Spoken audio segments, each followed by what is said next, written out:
అలరించు తలపించె నాకు పచ్చని కడలి నిడివన్నదే లేని నీలి గగనము కింద పారుటాకుల ఒలువ పంచుతున్నది సలువ. కావి రంగుతోని కనిపించే కొండలు పైన ఓయే దూది పడవలకు విడుదులు. గిరిమంద పొదుగులో జారె సెల ఏరులు శిలలను పొగదొలిసే అలల ఉలి మునలు. ఎత్తు పచ్చని గడ్డి వెదురు బరిగే పుట్టి చంది గంధపు దట్టి తవిసె జిగురు పట్టి జిలుగ కళ్ళు లొట్టి విప్ప పూల బట్టి ఆదివాసుల మట్టి అడివి సిరులా ఉట్టి. తావులో పుట్టలు తలపైన పిట్టలు కొట్ట కొనకొమ్మల్లో బెట్టుడు తగంతులు. బాగుంది. కొట్టకొన కొమ్మల్ల బెట్టుడు తగంతులు పొదరిల్ల తోవలో కదిల తుమ్మెదలు చెట్ల సంకన బుట్లు తేనె కుండల బుట్లు. ఇలాంటివన్నీ తెల్లారుతుంది పాట. గాలి పెదవుల దాకే వెదురు గానాలు నీలి మబ్బుల చూసి నెమలి నాట్యాలు ఒద్ది మధ్యల మీద ఒల్లంకి తాళాలు ఆటపాటల దరువు కడివి తొలి గురువు. ఇలాంటి అడవిని శివుడు మొత్తం యురేనియం తెస్తని స్టార్ట్ అయింది. అప్పుడు విధిలేక నేను ఈ పుస్తకం తీస్తుంది. ఎవరు చేస్తారు?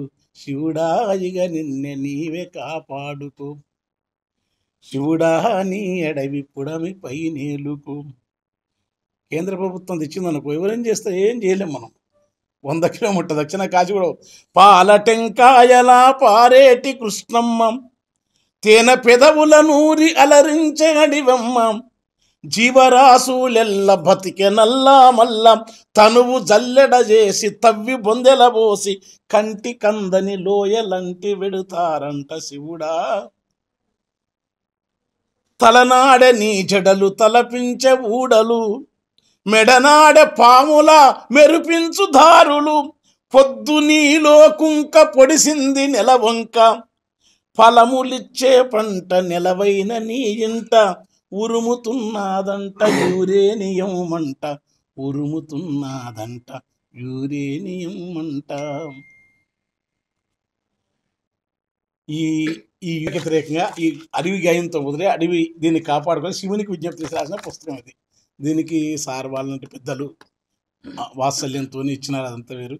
నేను ఎందుకంటే సార్ అన్నట్టు వారి ముంగల మా విస్తృతంగా చదివిన వాళ్ళ ముంగల పండితుల ముందల మితంగా మాట్లాడడం సంస్కారం. అది కానీ మాట్లాడలేక, ఎందుకంటే పెద్దలు వయోరీత్యా కూడా వాళ్ళ పిల్లలు వాళ్ళ ముందు. రెండోది ఒక విలువ ఇప్పుడు నాకు అర్థం కాదంటే మొత్తం మార్కెట్ అద్దాల అంగడి మాయ. కొనడేవి కొనిపించి వినడేవి వినిపించి ఓటేద్దామంటే ఓటేడనే స్థిరన్న అన్న నా ఓటు దాని ఓటు రాసిన నేను. ఏ రాష్ట్రములదో ఎవరు వంపెనో గాని అమ్మతావుడు విసికి బలె కమ్మగున్నది ఆయకట్టు చైర్మేను ఆదాయమంతో గని రోజు బీరు దాటి బిర్యానీ తినబెట్టే మా కులపు లీడరే మచ్చిక చేసుకొని చీపులిక్కరు నీకు చీపుకుంటాదని జానివాకరు మందు బాటలని ఇచ్చిండు ఎన్ఆర్ఐ ఇంటికొచ్చి ఇచ్చిందంటే పట్టు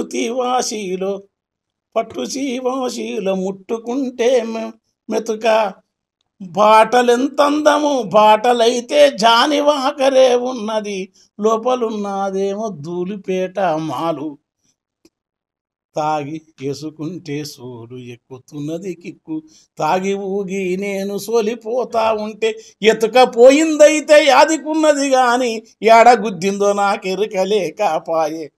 ఇట్లా ప్రజల జీవితం అంటే ఇలాంటి వాటికి దూరంగా అవనిగడ్డ ప్రాంతం ఒక ప్రజా సాంప్రదాయ ఇదా రాజా తదా ప్రజని విలువలను కమర్షియాలిటీ అంటే జర్నలిజం కూడా ఇక్కట్టు తెలియదు కానీ చాలా చోట్ల అన్ని రంగాలు సాహిత్య రంగం, కళారంగం, మీడియా అన్నిటి కూడా భారత సుప్రీంకోర్టు జడ్జి చంద్రచూడ్ కానీ మన పెద్ద ఆయన ఇంతకుముందున్న మహానుభావుడైన రమణ గారు చెప్పినట్టు కానీ అన్ని రంగాల్లో మార్కెట్ సంస్కృతి విస్తరిస్తూ ఉంది.